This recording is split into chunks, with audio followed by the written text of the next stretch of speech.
सुप्रभात विद्यार्थियों। सातवाहन वंश के इस तीसरे वीडियो के अंतर्गत हम सातवाहन कालीन सामाजिक स्थिति, धार्मिक स्थिति और आर्थिक स्थिति का अध्ययन करेंगे। प्रथम स्लाइड में मैंने पिछले वीडियो की तरह ही भारत का मानचित्र इंसर्ट किया है, जिसमें सातवाहनों का शासन कहाँ कहाँ था ये रेड एजे से दिखाया गया है, जो आपके मस्तिष्क में देखते ही एक प्रकार से सातवाहन शासन कहाँ तक विस्तृत था यह समझने में आपको सुविधा होगी। तो हम देखते हैं सातवाहन काल में सामाजिक स्थिति इस प्रकार की थी। समाज में वर्ण व्यवस्था का विधान था। समाज वर्णाश्रम व्यवस्था पर आधारित था। राजा को स्वयं वर्णाश्रम धर्म का रक्षक कहा गया है।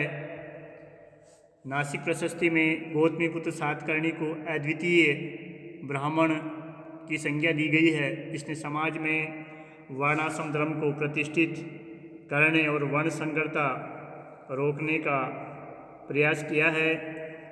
परंपरागत 4 वर्णों ब्राह्मण, क्षत्रिय, वैश्य और शूद्र में से ब्राह्मणों का स्थान सर्वोपरि था।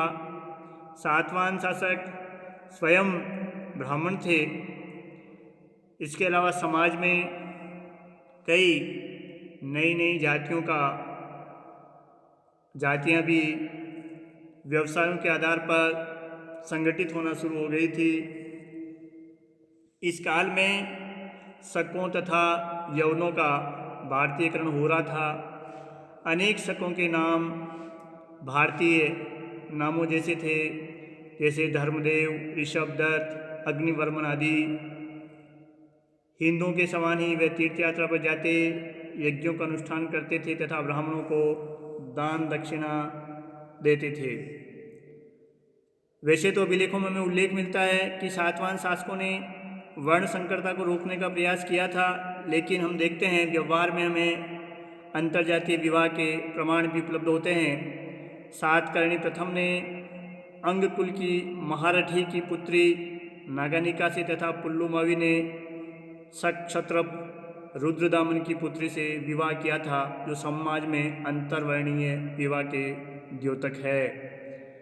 समाज में स्त्रियों की स्थिति सम्मानजनक थी। कभी कभी वह शासन कार्यों में भी भाग लेती थी। जैसे कि हमने देखा, नागानिका ने अपने पति की मृत्यु के बाद शासन का संचालन किया था।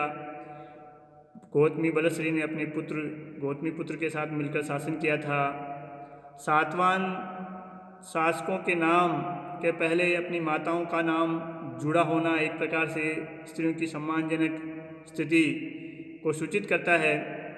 इस काल के अभिलेखों में हमें स्त्रियों द्वारा विभिन्न प्रकार के दान दिए जाने का उल्लेख भी प्राप्त होता है, जिससे ऐसा पता चलता है कि स्त्रियां संपत्ति की स्वामिनी भी होती थी। इसके अलावा उनके सार्वजनिक जीवन पर दृष्टिपात करने से हम ये पाते हैं कि स्त्रियों को शिक्षा भी दी जाती थी। समाज में पर्दा प्रथा नहीं थी। उन्हें अपने पति के साथ हम कई स्थानों पर सभाओं में भाग लेते हुए, अतिथियों का सत्कार करते हुए और बौद्ध प्रतीकों की पूजा करते हुए हम पाते हैं।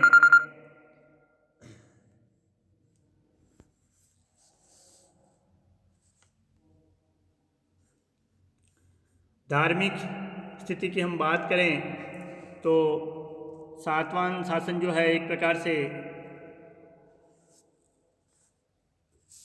वैदिक धर्म के पुनरुत्थान का काल था। शुंग शासकों के बाद सातवाहनों ने अनेक प्रकार के यज्ञ किए, जैसे अश्वमेध, राजसूय इत्यादि। सातकर्णी प्रथम ने तो अपने एक पुत्र का नाम वेदश्री रखा तथा संकर्षण, वासुदेव, इंद्र, सूर्य और चंद्र की पूजा किए जाने का विधान हमें प्राप्त होता है। सातवाहन शासक हाल की गाथा सप्तशती का प्रारंभ ही शिव स्तुति से होता है।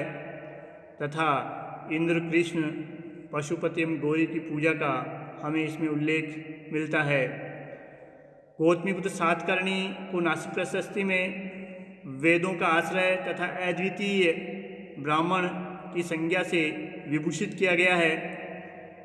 इसके अलावा सातवाहनों के लेखों में शिवपालित, शिव कुमार, शिवदत्त आदि नाम मिलते हैं, जिससे शिव तथा स्कंद की पूजा का हम अनुमान लगा सकते हैं। इसी प्रकार विष्णुपालित जैसे नामों से विष्णु पूजा का भी हम अनुमान कर सकते हैं। सातवाहन शासक स्वयं ब्राह्मण थे, मगर उन्होंने धार्मिक सहिष्णुता की नीति अपनाई। उन्होंने अन्य धर्मों को भी संरक्षण दिया। विशेष तौर से उन्होंने बौद्ध धर्म को संरक्षण और प्रोत्साहन प्रदान किया। सातवाहन शासनकाल में बौद्ध स्मारकों और बौद्ध संघों का काफ़ी एक प्रकार से हम कहें पुनरुत्थान हुआ और यह बौद्ध धर्म के लिए एक गौरवशाली काल था। इस समय पश्चिम में क्षैरातों तथा सातवाहनों में विहारों का निर्माण कराने के लिए एक प्रकार से होड़ सी लग गई थी। सातवाहन काल में दक्षिण की सभी गुफाएं बौद्ध धर्म से संबंधित थी। कार्ले तथा नासिक में अनेक गुहा विहारों तथा गुहा चैत्यों का निर्माण हुआ। सातवाहन युग में स्तूप, बोधि वृक्ष, बुद्ध के चरण चिन्हों, त्रिशूल, धर्मचक्र, बुद्ध तथा अन्य बड़े संतों के धातु अवशेषों की भी पूजा की जाती थी। बौद्ध तीर्थस्थलों की यात्रा इस समय एक सामान्य परंपरा थी। इस प्रकार हमें बौद्ध और वैदिक धर्मों में कहीं आपसी लड़ाई झगड़े का प्रमाण इस काल में हमें प्राप्त नहीं होता है। बौद्ध विहारों में कई संप्रदायों को मानने वाले एक साथ रहते थे। हमें उनमें शत्रुता का कोई भाव या ऐसी कोई सूचना शत्रुता की हमें प्राप्त नहीं होती है। तो वैदिक धर्म के साथ साथ इस काल में बौद्ध धर्म को भी संरक्षण और प्रोत्साहन सातवाहन शासकों के द्वारा मिला। आर्थिक दशा की हम बात करें तो सातवाहन काल में भी भूमि जो है काफ़ी महत्वपूर्ण थी। कृषि एक महत्वपूर्ण व्यवसाय था जिससे राज्य को काफ़ी आय प्राप्त होती थी। राजा के पास अपनी स्वयं की निजी भूमि होती थी। किसान भूमि के स्वामी होते थे। शासकों द्वारा भूमिदान दिए जाने का उल्लेख हमें इसी काल में पहली बार प्राप्त होता है, जिससे भूमि का महत्व हमें मालूम हो जाता है। किसानों को भूमि का स्वामित्व प्राप्त था। यदि राजा किसी दूसरे की भूमि दान देना चाहता था तो उसे वो भूमि खरीद करके दान देना पड़ता था। किसानों से उपज का छठा भाग कर के रूप में प्राप्त होता था। कृषि की उन्नति ने व्यापार व्यवसाय को भी, इनकी उन्नति में भी काफ़ी योगदान दिया। नागसेन के मिलिंद पन्नों में हमें इस काल में 75 व्यवसायों का उल्लेख प्राप्त होता है। सातवाहन अभिलेख भी विभिन्न प्रकार के व्यवसायों का उल्लेख करते हैं। महावस्तु में राजगृह के पास निवास करने वाले 36 प्रकार के शिल्पियों का उल्लेख दिया गया है। सातवाहन लेख कुंभकार, लोहार, स्वर्णकार, धानिक यानी अनाज के व्यवसायी, बंसकर बांस का काम करने वाले, तिल पिशक यानी तेली, चर्मकार यानी चमड़े का काम करने वाले, कांसाकार यानी कांसे का काम करने वाले, गंधिक गंध बेचने वाले, इत्र बेचने वाले, कौलिक यानी बुनकर इत्यादि व्यवसायियों का हमें उल्लेख प्राप्त होता है। प्रत्येक व्यावसायिक संघ की एक अलग श्रेणी होती थी जिसका प्रधान श्रेष्ठी होता था। श्रेणी के कार्यालय को निगम सभा कहते थे।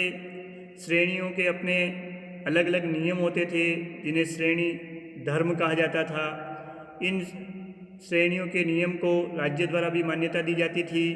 ये श्रेणियाँ बैंकों का कार्य भी करती थी और इस रूप में रुपए जमा करती तथा ब्याज पर धन उधार देती थी। अक्षय निधि एक प्रकार से एक कोष होता था जिससे दान देने का कार्य या धार्मिक कार्य किया जाता था।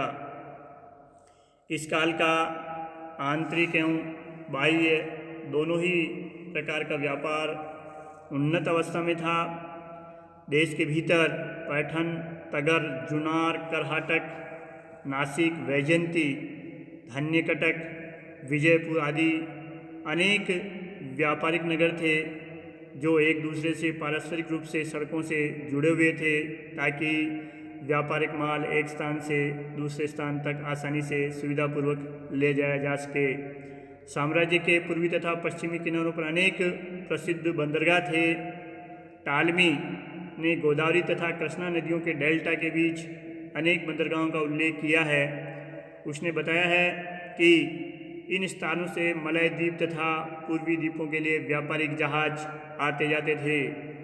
पश्चिमी दक्षिण में बेरी गाजा, जिसे बड़ौच के नाम से हम जानते हैं, सोपारा, कल्याण जैसे प्रसिद्ध बंदरगाह थे जहाँ से पश्चिमी देशों के लिए जहाज़ों का आना जाना लगा रहता था। इस काल में भारतीय व्यापारी अरब सागर से होकर पश्चिमी एशिया के बंदरगाह तक व्यापार करने लग गए थे।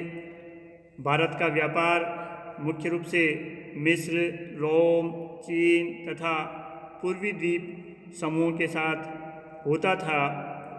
भारत से निर्यात होने वाली वस्तुओं में रेशमी कपड़ा, मलमल, चीनी, इलायची, लौंग, हीरे, मोती, माणिक आदि सामग्री होती थी तथा आयातित वस्तुओं में रोमन मदिरा, तांबा, लांगा, सीसा, दवाएं आदि प्रमुख थी।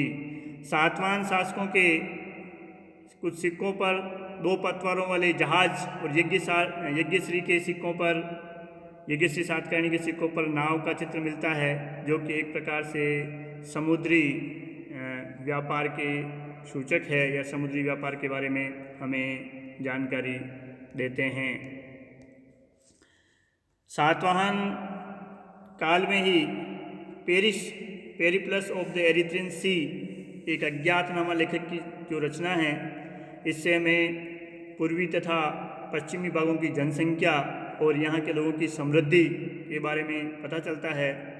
4 पहिए वाले गाड़ियों में पैठन से बहुत अधिक मात्रा में खनिज और वस्त्र पश्चिमी भाग में स्थित व्यापारिक नगरों और बंदरगाहों तक पहुँचाए जाते थे।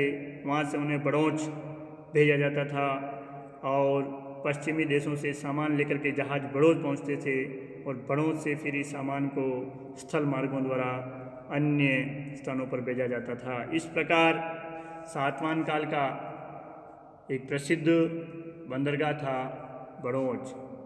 जय हिंद।